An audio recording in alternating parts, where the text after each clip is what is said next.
화목하게 하는 직분이라는 제목으로 말씀을 전하겠습니다. 화목이라는 것은 새 피조물이 된 성도에게 주시는 하나님의 명령입니다. 선택이 아니고 명령입니다. 먼저 하나님과 화목하라 말씀합니다. 20절에 그러므로 우리가 그리스도를 대신하여 사신이 되어 하나님이 우리를 통하여 너희를 권면하시는 것 같이 그리스도를 대신하여 간청하노니 너희는 하나님과 화목하라.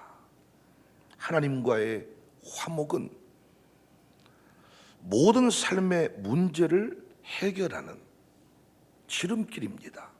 인생을 살아가면서 마주치는 짐, 문제 하나하나 내가 내 힘으로 풀어가는 방법도 있겠지만 거시적인 관점에서 단번에 해결할 수 있는 비결이 있는데 그게 바로 하나님과 화목입니다.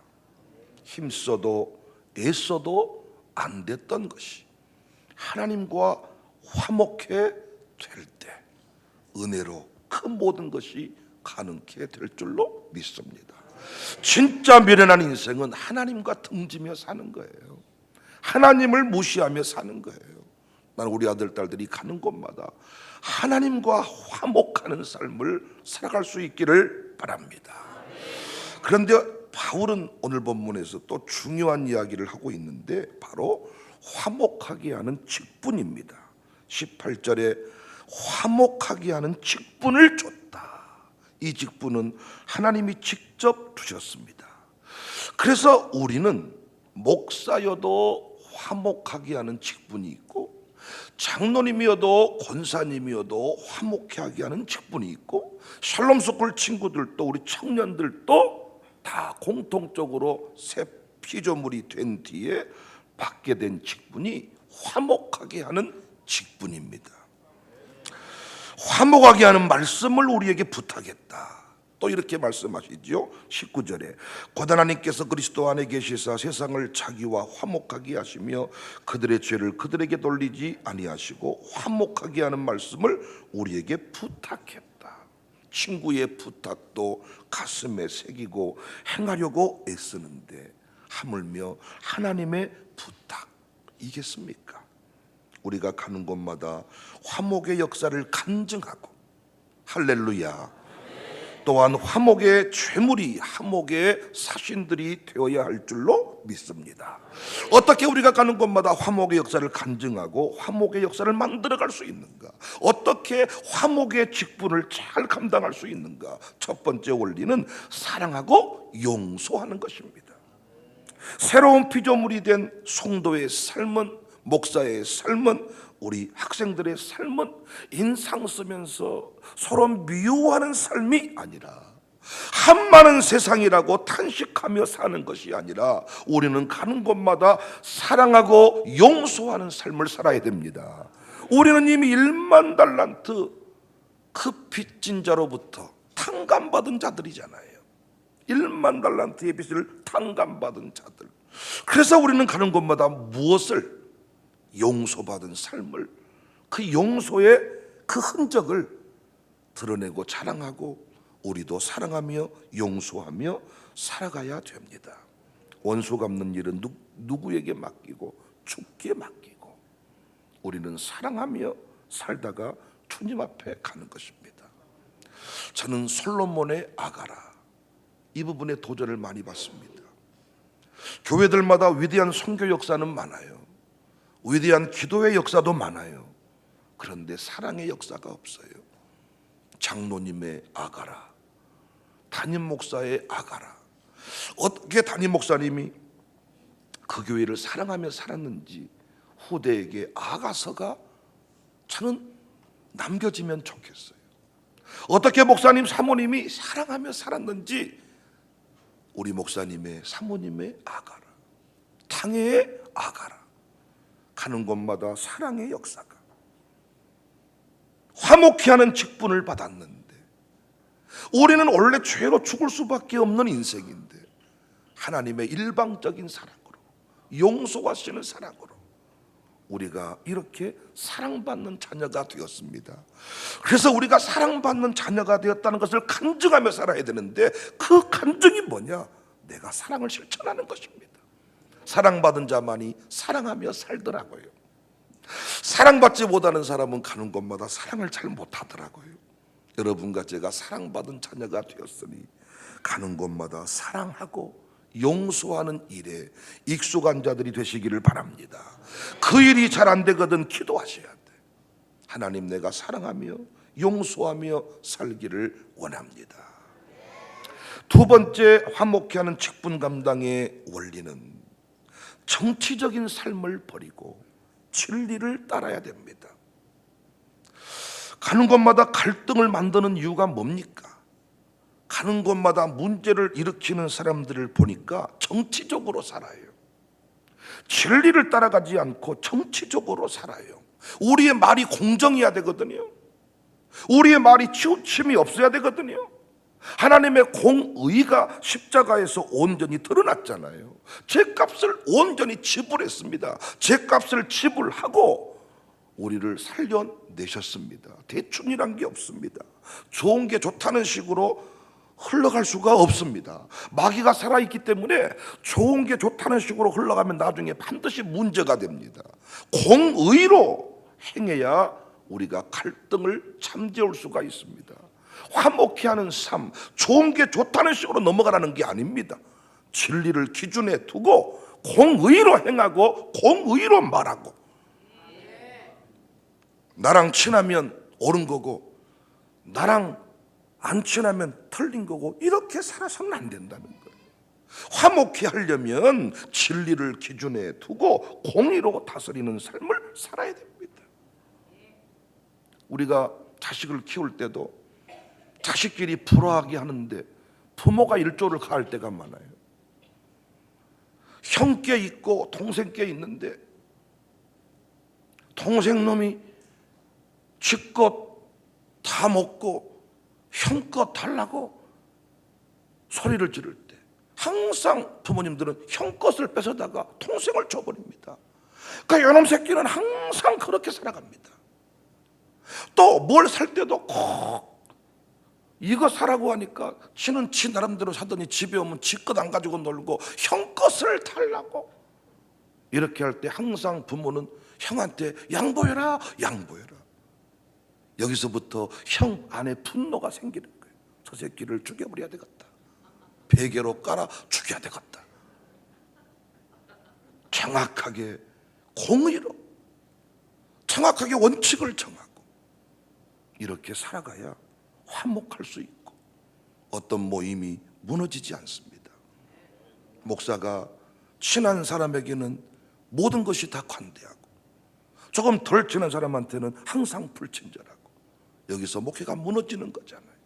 화목케 하는 직분을 감당하라 그랬더니 무조건 좋은 게 좋다는 식으로 살라는 게 아닙니다. 여러분, 항상 진리를 기준에 두고, 최소한 성도의 입장에서 담임 목사님이 가르친 말씀을 기준에 두고 이 말씀에 따라서 정확한 판단과 행동을 할 때 우리는 승리하고 가는 곳마다 화목케 하는 역사를 만들게 될 것입니다. 세 번째 중요한 삶의 원리는 겸손하고 섬기는 겁니다. 화목케 하는 직분을 감당해야 되거든요. 그런데 어떤 목사님들은 어떤 모임에만 들어가면 그 모임을 쪼개버린 사람이 있더라고요.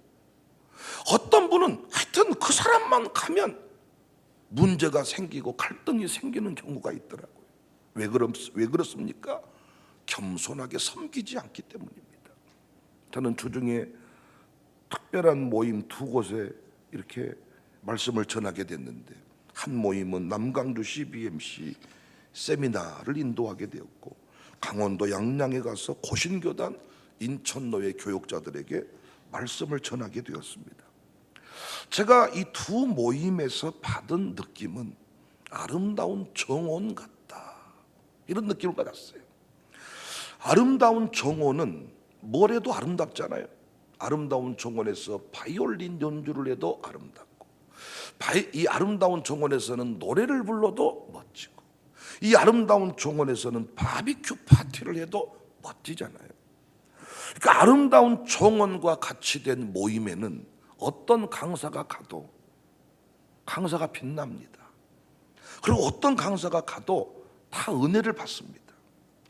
교회가 평화롭고 은혜스러운 곳은 어떤 강사가 와도 어떤 프로그램을 진행해도 다 잘 됩니다. 그런데 언제부턴가 이 질서가 깨진 곳, 은혜가 떠난 곳은 어떤 강사가 와도 잘 안 됩니다. 그래서 어떤 놈이 저런 강사를 모시고 왔냐고 탓하기가 일쑤입니다. 아름다운 정원은 무엇을 해도 아름다워요. 제가 곰곰이 살펴봤습니다. 왜 두 모임은 아름다운 정원과 같은 느낌이 있을까 봤더니 CBMC 그 모임은 저는 기업인들이라서 회비를 많이 낸 줄 알았습니다. 근데 제가 생각했던 것보다 한 달 회비는 훨씬 작더라고요. 그런데 그 모임의 규모는 컸습니다. 어떻게 일이 가능한가 봤더니 회장과 총무가 큰 돈은 다 쓴다는 거예요. 회비는 공적인 일을 위해서만 쓰고 어떤 큰 일이 있을 때마다 항상 회장과 총무가 쓰겠다는 마음을 가지고 예산이 오버되는 것은 내가 책임을 지겠습니다. 이렇게 한다는 것입니다. 그러면 그렇지. 어떤 모임이 되려면 누군가가 섬기겠다 결단하지 않으면 그 모임은 안 돼요. 어떤 모임을 하는데 회장은 회장대로, 총무는 총무대로, 사무국장은 사무국장대로 교통비 받아가고 뭐 받아가고 뭐 받아가고 뭐 받아가고 다 이렇게 그 공적인 회비로만 뭘 쓰려고 하면요, 그 회비는 그 모임은 조만간에 사라져버립니다. 교회적으로도 교회 헌금으로만 모든 일을 다 하려고 하면 그 교회는 조만간에 사라져버립니다. 그러나 어떤 공적인 일을 위해서만 쓰고 나머지 큰 일들에 대해서는 다 이 기업이 내고 저 기업이 내고 이 장로님이 내고 저 장로님이 내는 이런 모임의 모습을 가지면 그 모임은 아름다운 정원이 됩니다. 제가 이 고신교단도 가보았더니, 인천노예도 가보았더니 참 잘 되더라. 타교단 목사가 왔는데도 같이 동행했던 우리 한 목사가, 목사님 저는 요즘에 정체성이 혼란이 옵니다. 합동교단 목사님들보다 고신교단 목사님을 더 많이 만나고 성결교단 목사님을 더 많이 만나고, 합동교단 목사인지 제가 잘 모르겠습니다. 근데 타교단에서 강사로 왔는데도 정말 집회가 잘 되더라고요. 아주 그냥 뜨거운 집회가 됐어요. 왜 이렇게 잘 될까 봤더니 역시 그 노예도 선두교회라고 큰 교회가 있더라고요. 가서 보니까 주차장에 선두교회 봉고차가 아주 그냥 여러 대가 주차가 돼 있어요. 그런데 저는 처음에 선두교회 담임 목사님 부부가 누군지를 몰랐어요. 그런데 항상 집회 시간마다 앞자리에 앉아서 겸손하게 목사님하고 사모님하고 핸드폰 문자 한 통 안 하더라고요. 앞에서 열심히 말씀을 듣고 은혜를 받으시니까 큰 교회 목사님이 다 봉고차 동원하고 모든 재정 동원하고 맨 앞자리에서 은혜를 다 받으시니까, 아니 큰 교회 목사님들은 그럴 수 있잖아요. 타교단 목사가 와 설교하는데 얼마나 뭐 아멘 하겠습니까? 근데 그분이 맨 앞자리에서 다 자리를 지키고 있으니까 그 모임이 그냥 흐지부지 안 되고 질서를 유지하면서 은혜롭게 돌아가더라. 여러분과 제가 가는 곳마다 화목해 하는 직분을 감당해야 되고 화목하게 하는 말씀을 우리에게 주셨어요. 영적으로 구원받았다는 얘기일 수도 있겠지만 구원받은 우리가 어떻게 살아가야 될지, 어떤 곳에 가든지 간에 그 모임을 활성화시키고 하나님의 영광이, 그리스도 향기가 넘치도록 해야 되는데 어떻게 하면 그 일이 가능한가? 겸손하게 섬겨주라는 것입니다. 내가 원하는 강사가 오면 막 앞에서 이러고, 내가 원치 않은 타교단 목사가 오니까 이러고 핸드폰 갖고 막 나가고 막 뭔가 분주한 척하고, 우리가 이럴 때 많잖아요. 내가 원하는 장소에 가면 막 이러고 일부러 막 음식 더 맛있다고 어떤 맛있네 막, 내가 원하는 식당에 가면 일부러 음식을 더 먹어요. 왜냐하면 맛있다고 그 증명하려고. 그러나 내가 먹기 싫은 걸 먹으면 깔짝깔짝 대면서 짜네, 싱겁네, 저 집에 가면 더 잘 되는데, 이렇게 우리가 밥 한 끼 먹으면서도 그럴 때가 많습니다. 겸손하게 섬기는 것, 재물이 되는 것. 저는 요즘에 가정교회 양육사들에게 정말 감동을 받습니다. 19개 팀인가가 지금 찬양대회를 준비하고 이번 주일 오후면 대열전이 벌어질 것인데 어떤 가정교회도 못 해먹겠습니다. 그냥 불협화음이 없어. 들려오는 소식들이 있다. 들려오는 소식들이. 이놈의 짓거리를 왜 하는지 모르겠습니다. 이게 아니라 전부 다 교회로 연습하러 오는데 얼굴에 그냥 기쁨이 넘쳐가지고 목사님 우리가 이 찬양대회만 하면 살이 3kg씩 쪄버립니다. 2kg씩 쪄버립니다. 밥 먹고 떡볶이 먹고 치킨 먹고 그래서 우리가 이걸 연습을 위해서 모이는가, 먹으려고 모이는가. 그래서 치킨 먹는데 1시간 반 걸리고 연습은 30분 하고 갑니다. 어떤 모임이든지 되려면 누군가가 재물이 돼야 돼요. 누가 말 못해서 가만히 있답니까? 몰라서 가만히 있답니까? 그런데 화목해 하는 직분을 주셨다. 너는 이제부터 새로운 피조물이 되었는데 트러블 메이커 되지 말고 똑똑한 척 하지 말고 새 피조물이 되었어. 네가 똑똑한 척 안 해도 때가 되면 내가 너 다 드러내줄게.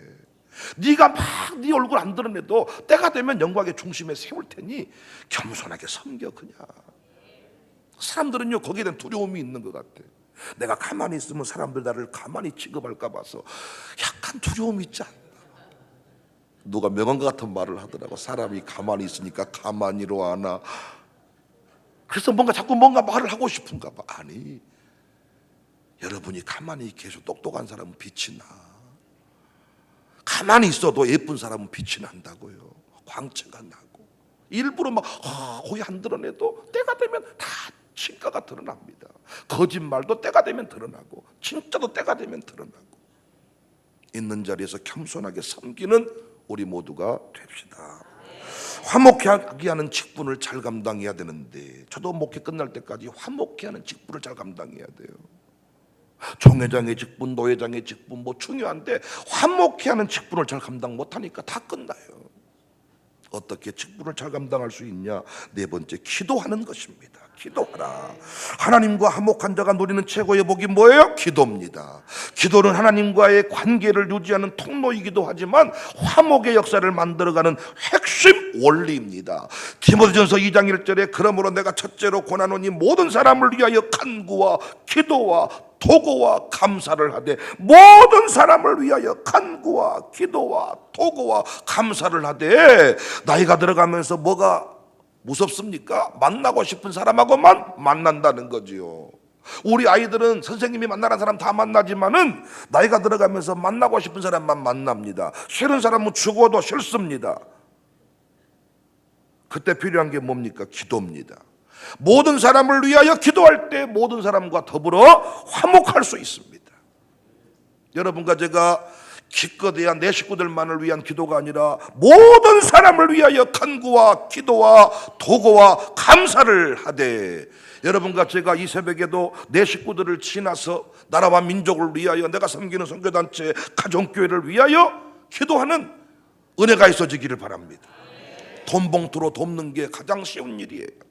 돈 봉투 1000개가 들어와도 대적의 마귀의 역사를 막을 수가 없지만 기도하면 마귀의 역사를, 공격을 막을 수가 있습니다. 누군가 널 위해 기도하네. 이번 나라사랑 포럼 임원 우리 어르신들을 모시고 스테이를 진행한다고 했는데 저는 두고두고 부담이 됐습니다.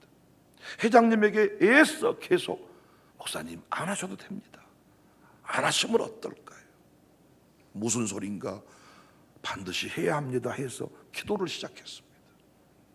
기도를 시작했더니 한 분 한 분이 무섭게 제게 느껴지는 게 아니라 기도하고 보니까 한 분 한 분이 너무 착하신 분들로 새롭게 착. 그래서 제가 이 기도를 많이 하고 우리 임병진 목사님, 문희성 목사님 이렇게 이원재 목사님 만났더니 진짜 내가 어제도 그런 생각을 했어. 임병진 목사님이 지금까지 만났던 것 중에 어제 가장 사람이 착해 보이고 예수님 같아 보이고, 그래서 제가 형님 오늘따라 멋져 보입니다 그랬더니 미용실 갔다 왔어. 미용실 갔다 와서 그런 게 아니라 진짜 제가 하나님께 기도했다니까요. 왜 하나님 안 해도 되는데 왜 6차 스테이에 나라사랑 임원분들이 온다고 하십니까? 제가 받은 응답들이 있죠.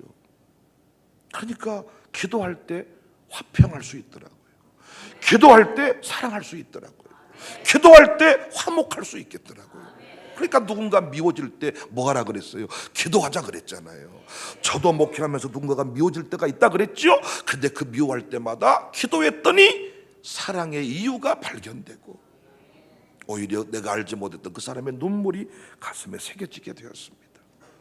우리 교회는 화목케 하는 직분을 잘 감당해야 되는데 기도가 더 구체화되고 깊어질 수 있기를 바랍니다. 다섯 번째, 화목하게 하는 직분 감당의 삶은 격려하고 축복하는 겁니다. 지난날에 우리의 삶은 범죄했을 때 우리 인간의 모습은 남 탓하고 비난하고 책망하고 이것들이 익숙했습니다. 내 탓이 아닙니다. 저것 때문입니다. 내가 아닙니다. 저것이 문제입니다. 항상 이랬는데 예수님 안에서 새 피조물이 된 뒤부터 우리가 할 일은 뭐냐? 세상을 축복하는 것입니다. 만나는 사람마다 격려하고 지지하고 축복하는 이런 은혜가 있어지기를 바랍니다. 어떤 모임에서요 자꾸 비난하고 책망하면요 모임이 잘 되는 것이 아니라 계속 그 모임이 하향평준화가 되더라고요. 그런데 계속 격려하고 지지하고 축복하면 그 모임이 계속 선순환이 일어나서 역사가 일어나요. 여러분과 저는 바나바처럼 살았으면 좋겠어요. 바나바. 이 바나바가 어떤 분입니까? 참 그 인격적으로 신앙적으로 대단한 분인데 이분이 누구를 소개합니까? 사울을 소개합니다. 사람들이 그 사울이 공동체에 들어오니까 다 거절합니다. 지난날에 저 인간이 어떤 인간인데, 지난날에 저 인간이 신천지에 몸담았던, 통일교회에 몸담았던 뭐 이런 식의 폭력자였는데 다 거절할 때 바나바가 자기 이름 석자를 걸고 바울을 교회 공동체 앞에 소개를 하지 않습니까? 그리고 자기는 사라집니다. 처음에는 바나바와 바울이 이렇게 나오고 나중에는 바울과 바나바가 이때 그 조카가 성질을 나서 그냥 가버리잖아요. 감히 삼촌 이름을 뒤로 빼버리다니 이러면서 성질을 도망가는 내용들이 나온다고요. 그래도 바나바는 결코 성질내지 않습니다. 나는 여러분과 제가 가는 곳마다 이런 은혜가 있어지기를 바라요. 세워주는 겁니다. 내가 쓰임받을 때는 멋지게 쓰임받고 내 수명이 다할 때는 너를 축복하고 가는 곳마다 지지하고 격려하고 다음 세대를 세우고. 장로님들 입장에서 늘 똑똑한 척한 안수 집사가 뵈기 싫거든요. 싸가지가 없어 보이거든요. 안수 집사 입장에서 장로님들이 진짜 개혁의 대상이거든요. 어떻게 해야 됩니까? 그 안수 집사는 장로님에게 인정을 받아야 돼. 그 장로님들은 그 안수 집사를 품고 키워야 돼. 그래야 공동체가 소망이 있는 것입니다. 사랑하는 여러분, 우리 모두에게는 명함이 있고 그 명함에는 직함이 있는데 명함과 직함 밑에 쓰지 않아도 주님 오시는 그날까지 우리가 기억해야 될 직분은 화목해야 하는 직분입니다. 우리 교회가 가는 곳마다 화목해 하는 부흥의 역사가, 화목의 역사가 넘쳐나기를 주의 이름으로 축복합니다. 우리 교회 아이들이 어떤 집에 며느리로 들어갔을 때 나는 그 집이 화목해 되는 은혜가 있기를 바라요. 아들하고 그 집 엄마하고 화목해 하는 역사가 있어야지. 며느리가 들어가서 둘을 쪼개버린 집이 있더라고요. 못된 것들 같더니라고. 우리 아이들이 가는 곳마다 화목, 직장 가서도 분열시키는 사람들이 아니라 화목해 하는, 어떤 장로님이 당회에 딱 들어왔더니 그 당회가 화목해 되는, 남자들 사이에 이간질 시켜버린 여자가 아니라 화목해 하는, 어떤 모임이든지 간에 우리는 부흥의 역사, 예수님을 통하여 생명이 오고 기쁨이 온 것처럼 우리도 가는 곳마다 생명과 기쁨, 부흥의 역사를 만들어가는 주인공들이 다 되시기를 바랍니다. 우리는 새로운 피조물입니다. 지난날과 다른 삶을 살아야 되는데 그 다른 삶이 화목해 하는 삶입니다. 기도하겠습니다.